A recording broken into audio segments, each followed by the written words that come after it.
Hi, I'm Tom Pine. I'm at the University of Hertfordshire where I teach emergency management, things like business continuity, risk assessment and so on.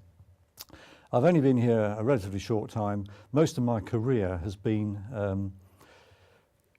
as a policeman, first of all as a specialist at Scotland Yard in London, looking at crises ranging from riots to natural disasters to industrial disputes in prisons, all that sort of thing, where I would be briefing senior officers and ministers, and also taking part in an operational role when required in these events.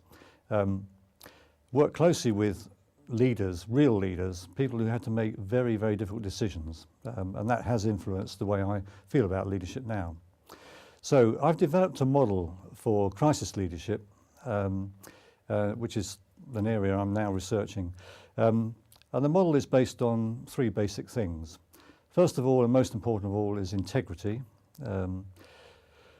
Leaders have enormous power, if only for a very short period, and they can take us down a path that later we might regret.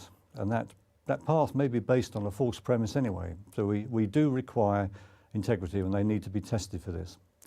The other thing is communication, and communicating a vision to us. We'll be in uncharted waters. We need to know where we're being taken and why. And creating a vision of the future is an important aspect of what the leader must do. And finally, what really underpins all of this is a knowledge base. The individual leader is going to have to act very quickly with maybe limited information. And for this, they're going to need experience, and they're going to need the hard work over many years of building up this experience and building up a knowledge, so this gives them the confidence to make these decisions. So this is a metaphor for my model of leadership. This enormous structure here was required to put a man on the moon, one man on the moon. And this enormous effort was the coordination and management of vast number of small companies throughout the USA, all manufacturing, delivering small parts of this rocket.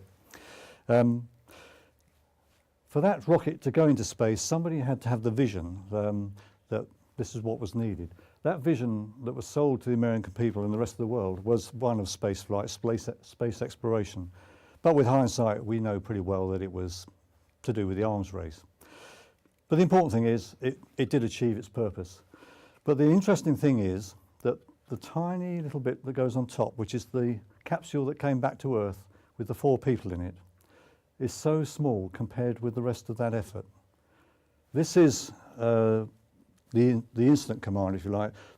The captain of this craft has no time to think about its decisions. They must be instinctive, otherwise they would perish. But the construction of this rocket took years and took an enormous effort by thousands of people. Somebody had to coordinate that. That's the importance of management. Underneath the leadership, you need the management.